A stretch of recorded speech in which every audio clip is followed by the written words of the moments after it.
Hello बच्चों, पिछला video में मैंने आपको बताया रिसिप्ट एंड पेमेंट अकाउंट तैयार करने के बारे में। आज के वीडियो में एक नया टॉपिक लेकर के आया हूँ, उसी चैप्टर से इनकम एंड एक्सपेंडिचर अकाउंट तैयार करने के लिए। इनकम एंड एक्सपेंडिचर अकाउंट तैयार करने के लिए आपको 3 प्रकार से हम बताएंगे। एक, जब इनकम एंड एक्सपेंडिचर अकाउंट दी गई इंफॉर्मेशन से तैयार की जा रही हो, ऐसी स्थिति में हम इनकम एंड एक्सपेंडिचर अकाउंट कैसे तैयार करेंगे। दूसरा, जब रिसिप्ट एंड पेमेंट अकाउंट दिया हो तो रिसिप्ट एंड पेमेंट अकाउंट से हम इनकम एंड एक्सपेंडिचर अकाउंट कैसे तैयार करेंगे।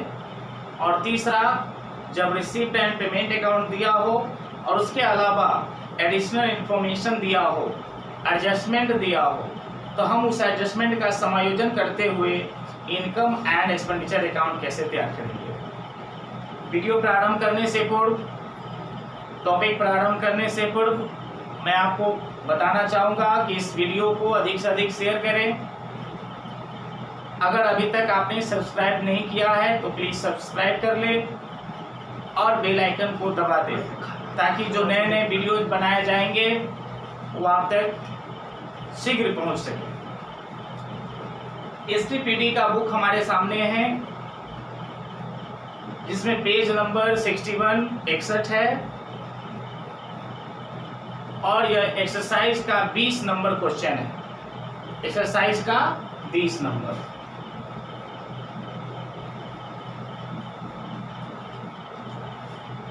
इसमें बहुत सारे इंफॉर्मेशन दिए गए हैं, लेकिन जो इंफॉर्मेशन दिए गए हैं उसमें 2 तरह का मद हम देख रहे हैं। अगर देखा जाए तो खर्च भी 2 प्रकार का होता है और इनकम भी 2 प्रकार का होता है। खर्च यानी कि एक होता है रेवेन्यू एक्सपेंडिचर, ऐसा व्यय जो रेगुलर होता रहता है, जैसे सैलरी देना, रेंट देना, टेलीफोन बिल चुकाना, ये सब रेगुलर एक्सपेंसेज होते रहते हैं। और दूसरा होता है कैपिटल एक्सपेंडिचर। यह कुछ महत्वपूर्ण उद्देश्यों की पूर्ति करने के लिए इस तरह के खर्च किए जाते हैं। ऐसे खर्च में खास करके संपत्तियों का क्रय करना, इन्वेस्ट करना, ये सब मद इसमें मतलब शामिल किया जाता है। इसी तरह से इनकम भी 2 तरह का है। एक है रेवेन्यू इनकम, ऐसा आय, ऐसा इनकम जो रेगुलर प्राप्त होता रहता है। ऐसा इनकम जो रेगुलर प्राप्त होता रहता है उसे हम रेवेन्यू इनकम कहते हैं। और ऐसा व्यय जो कभी कभार ऐसा आय जो कभी कभार प्राप्त होता है, या जिसका मतलब कोई मुख्य उद्देश्य होता है, मुख्य उद्देश्य से प्राप्त होता है, तो ऐसे व्यय को हम कैपिटल इनकम कहते हैं। जब आप इनकम एंड एक्सपेंडिचर अकाउंट तैयार कर रहे हो तो वैसी स्थिति में आप सिर्फ रेवेन्यू इनकम और रेवेन्यू एक्सपेंडिचर का ही लेखा करें। कैपिटल इनकम और कैपिटल एक्सपेंडिचर जो मद है उसे आप छोड़ दें। सिर्फ और सिर्फ आपको रेवेन्यू इनकम और एक्सपेंडिचर रखना है। जैसा कि फॉर्मेट बोर्ड पर आप देख रहे हैं, सबसे ऊपर सेंटर में इनका हम नाम लिख देंगे, इनकम एंड एक्सपेंडिचर अकाउंट। नीचे लिख देंगे फॉर द ईयर एंडेड 31। अब इसमें जो डेट है मार्च डाल देंगे और ईयर है 19, यानी किस डेट को हम ईयर क्रिएट कर रहे हैं वो यहाँ पर हम दिखा देंगे। इसके 2 साइड है, एक डेबिट साइड, एक क्रेडिट साइड। डेबिट साइड में आप सिर्फ एक्सपेंडिचर को दिखाएंगे, यानी जो रेवेन्यू एक्सपेंसेस हैं उसे दिखाएंगे, और सीआर साइड में आप दिखाएंगे जो भी रेवेन्यू इनकम है। ओके, तो हम इसमें देखते हैं कौन कौन से मद दिए हैं। इसमें पहला मद है फीस कलेक्टेड। इस तरह का इनकम, इस तरह के संस्था का मेन इनकम, जैसा कि आपको पहले वीडियो में बताया गया था कि गैर व्यापारिक संस्थान जो होती है उसका उद्देश्य लाभ कमाना नहीं बल्कि सेवा करना होता है।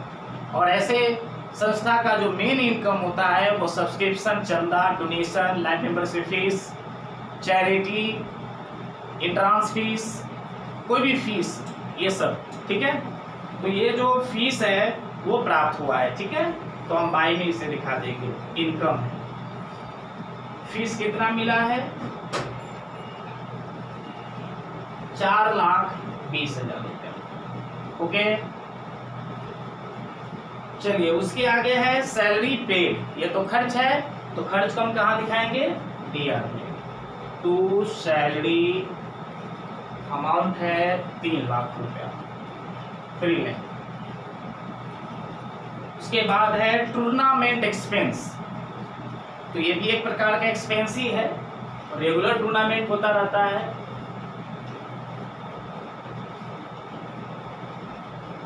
खर्च है, डेबिट साइड में दिखाएंगे, अमाउंट है 15,000। दूसरा है ट्रेवलिंग, उसके आगे ट्रेवलिंग एक्सपेंस, तो ये भी एक प्रकार का खर्च है, नाम में ही लिखा हुआ है।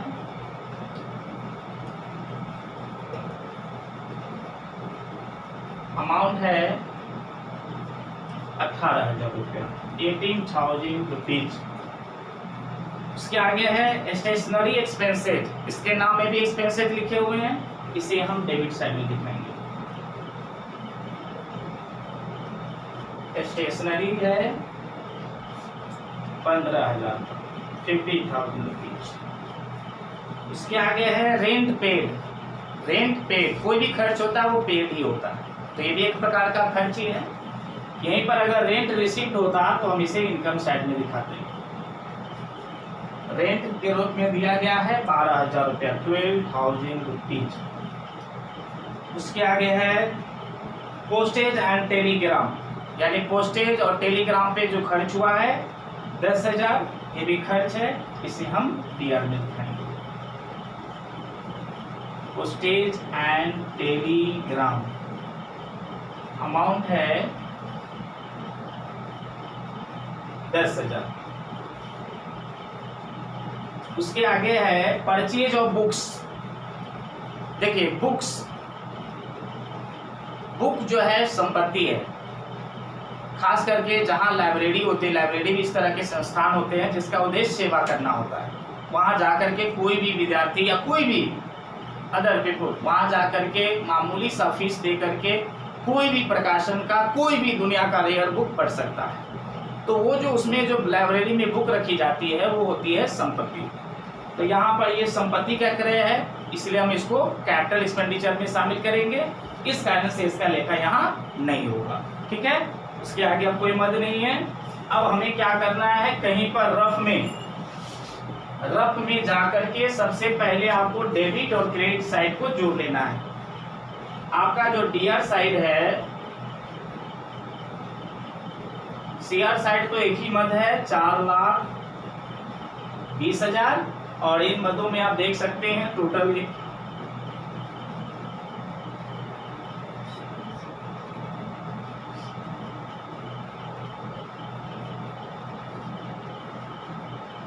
3,70,000 रुपया, यानी इनकम हुआ है 4,20,000 और खर्च हुआ है 3,70,000 रुपया। तो अमाउंट बच रहा है कितना? 50,000 रुपया, ठीक है। तो ये जो कंपनी वगैरह होता है पार्टनरशिप, उसमें इसको नेट प्रॉफिट कहा जाता है, लेकिन इस तरह के संस्था का उद्देश्य चूंकि सेवा करना है, इसलिए यहाँ पर नेट प्रॉफिट ना कह करके हम क्या कहेंगे? सरप्लस। जैसा कि आप बुक में भी देख सकते हैं, सरप्लस लिख देंगे और इसके नीचे लिख देंगे excess of income over expenditure. Post में लिख देंगे excess of income over expenditure. Amount कितना था? 50,000। अब दोनों साइड का योग हो जाएगा 4,20,000, 4,20,000, ठीक है। ये सवाल बन गया।